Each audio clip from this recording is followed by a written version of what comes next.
Bismillahir Rahmanir Rahim. Assalamu alaikum everyone. Welcome back to my channel Rojina Habib Vlogs. আশা করি আল্লাহর রহমতে সবাই ভালো আছেন। আলহামদুলিল্লাহ আমরা ভালো আছি। নতুন একটি ফ্যামিলি ব্লগ দেখার জন্য সবাইকে স্বাগত জানাই। ইনশাআল্লাহ ভালো লাগবে। অনেক দিন পরে একটা পূর্ণাঙ্গ ভিডিও দিচ্ছি, আর ভিডিওতে যদি ভয়েস না দেই তাহলে কিন্তু ভালো লাগে না। তো ব্যস্ততার কারণে মূলত আর বেড়াতে গিয়েছিলাম, সেই কারণে মূলত এইভাবে ভিডিও দিতে বাধ্য হয়েছি। আর চ্যানেলের অবস্থা অনেক খারাপ, তাই আপনাদের সাথে জুড়েছিলাম। তো সকাল থেকে ব্লগটা শুরু করে দিয়েছি। সকালবেলায় যে ছাদে এসেছি কাপড়গুলো নেওয়ার জন্য। কাপড় তুলে নিয়ে যে ভাঁজ করতে হবে, কারণ বেড়াতে যাওয়ার আগে কিন্তু সব কিছু গুছিয়ে যেতে হয়। আবার বেরিয়ে এসে আর এক প্যারা হয়, তখন আবার ধোয়াধাইয়ের ব্যাপার থাকে, আবার গোছানোর ব্যাপার থাকে। তো এই প্যারা নিয়েই জীবন চলবেও। তো এটা কিন্তু আমার বাবার বাড়িতে যাওয়ার আগের ভিডিওগুলো এখানে আপনাদের সাথে শেয়ার করছি। কাপড় ধুয়ে দিয়েছিলাম, আবার ওই যে ব্যাগটাতে খাবার নিয়েছি সেই ব্যাগটার আর কি ধুয়ে দিয়েছিলাম। তো এই যে দেখুন আমার ডিপ ফ্রিজে এলোমেলো রাখার অবস্থা। তারপরও কি করব বলেন, এখন আর তখন কোনো সময় ছিল না, তাই আর কি কোনো রকম আর কি সব কিছু রেখে দিয়েছি। তারপরে দেখলাম ডিপের উপরে একদম ময়লা হয়ে গিয়েছে। তো যাক, ভিতরে যেমন তেমন হোক না কেন, বাবার বাড়ি থেকে বেরিয়ে এসে ঠিক করব ভাবলাম, কিন্তু উপরে যে ময়লা হয়েছে তা দেখে আর পারলাম না বসে থাকতে। তো এই যে ডিপ ফ্রিজে সব উপরে নিচে সব মেজে ভালোভাবে পরিষ্কার করে নিচ্ছি। তো প্রথমে একটা লোহার মাজনিতে একটু ভিমবার নিয়ে তারপরে ডোলে ধুয়ে পরিষ্কার করেছি। তারপরে যে ভিজা ন্যাকড়া দিয়ে ভালোভাবে মুছে নিচ্ছি। হালকা পাতলা আর কি ক্লিন করলাম, কারণ ওই যে চোখে ভালো লাগছিল না তাই। আর যেহেতু একটু দীর্ঘটা সময়ের জন্য বেড়াতে যাব, তাই আর কি এত সময় ধরে আর কি কাজ করলাম না, কারণ অনেক কাজ ছিল তখন।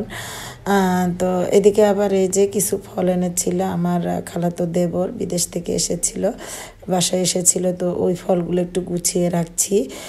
তো আমার হাজব্যান্ডও এনেছিল, মিলিয়ে টিলিয়ে রাখলাম আর কি। তো ফলগুলো গুছিয়ে তারপরে রেখে দিব।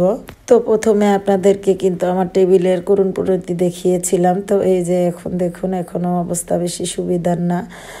তো এই যে আমার মেয়ে দেখুন, যে ক্লে তারপরে স্লাইম দিয়ে খেলে, তো ওগুলো কিভাবে রেখে দিয়েছে, যে যেখানে যেটা ওই যে আপেল কেটেছে ওইভাবেই রেখেছে, ছুরি আর চপিং বোর্ড আর কি। তো আমি আর কি টেবিলটা আগে ক্লিন সব কিছু সরিয়ে রাখলাম। হাজব্যান্ড এই যে ওষুধ খেয়েছিল ওইটা আবার এইভাবেই রেখে গেছে। সব দায়িত্বই আমার, যে যাই করুক দায়িত্ব আমার।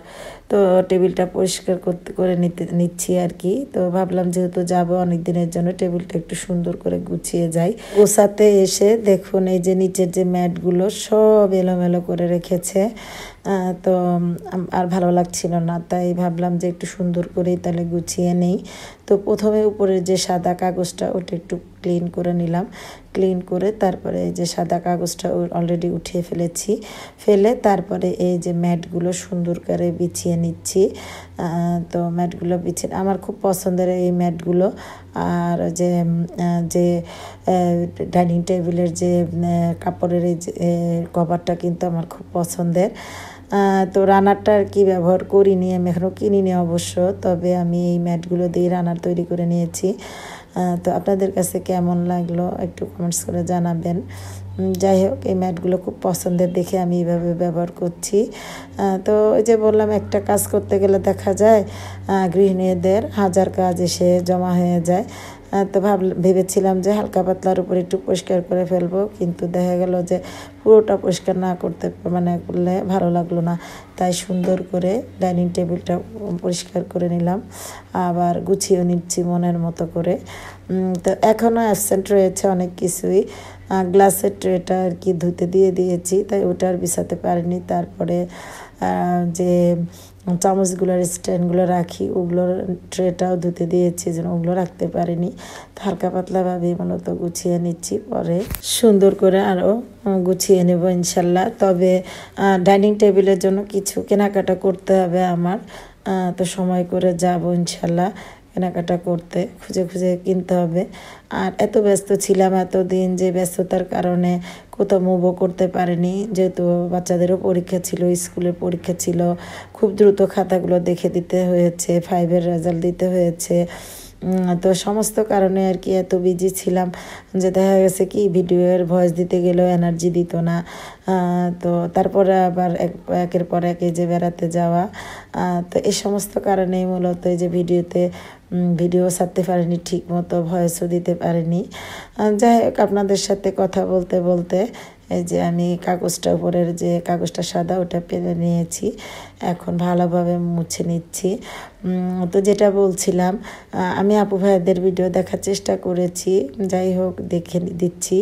তবে হয় কি এনার্জি লস হয়ে যায়, সারাদিন পরিশ্রম করতে করতে এনার্জি এত লস হয়।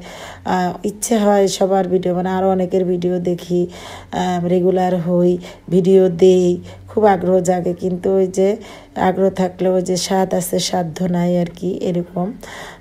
তো অনেক আপু ভাইয়ারা দেখি কত সুন্দর ভিডিও ছাড়ে সময় মতো, তারপরে আবার মানে রেগুলারিটি মেনটেন করেন, তারপরে সুন্দর করে ছাড়েন। তো মাঝে মাঝে দেখা যায় কি যে ট্রাইপডও আমার ইউজ করার সময় পাই না, তাড়াহুড়া করে ভিডিও করতে হয়।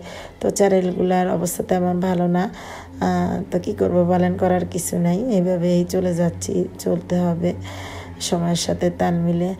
তো চেষ্টা করে যাচ্ছি, আর কি সব আল্লাহর ইচ্ছা আর আমার চেষ্টা আর কি। তো এই যে এক এক করে টেবিলটা গুছিয়ে নিলাম। তো সবাই ভালো থাকবেন। যদি ভিডিওর কোনো জায়গায় একটু ভালো লাগে একটা লাইক দিতে পারেন, পাশে থাকতে পারেন।